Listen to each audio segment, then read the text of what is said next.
Firstly, is it Modi 3.0 or not?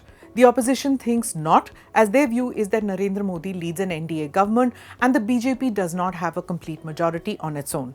But the fact is that it is the third term of Mr. Modi. So for the purpose of this quick take on Modi's foreign policy, let's go with the return of a Narendra Modi-led government and what that could mean for India in terms of foreign policy. With a reduced majority, how will India's foreign policy evolve? Will it remain as assertive as it has been in the last decade? What are the challenges and opportunities ahead? This is Quick Take, your quick guide. I am Smita Prakash.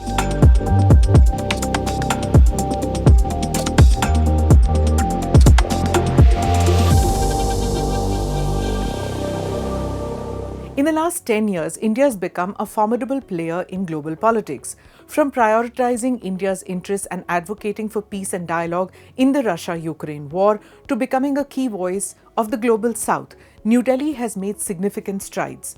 Under Prime Minister Modi, India has followed a Bharat First policy, with EAM Jaishankar taking this message across the world. Jaishankar continues as India's foreign minister. The neighbourhood. Unlike in the earlier two terms, this time Prime Minister Modi's first foreign visit was not to a neighbouring country. In the earlier two terms, he visited Bhutan and Nepal, but invitations were sent out to India's neighbours for the swearing-in ceremony of the Modi 3.0 government.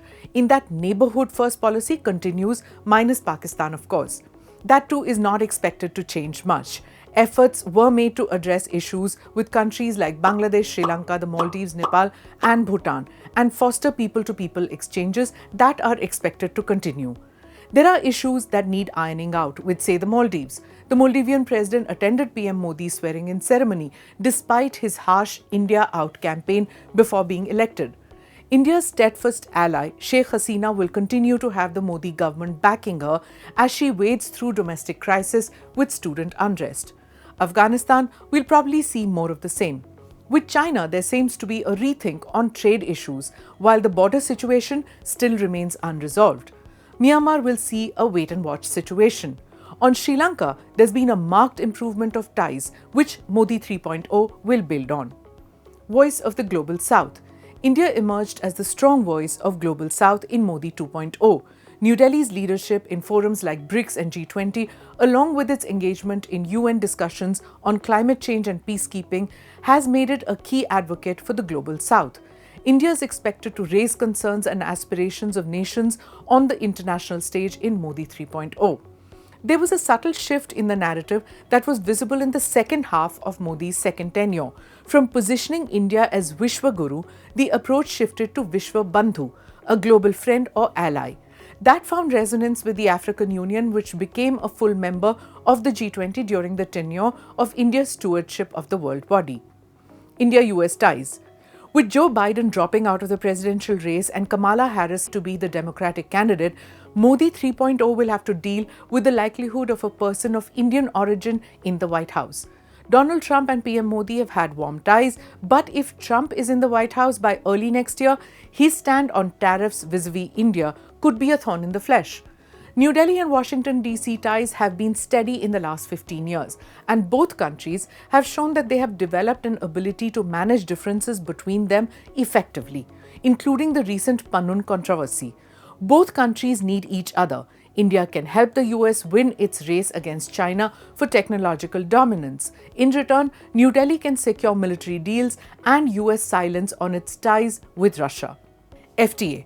Free trade agreements are important for India to increase exports and attract foreign investment. They also help to gain access to valuable technologies.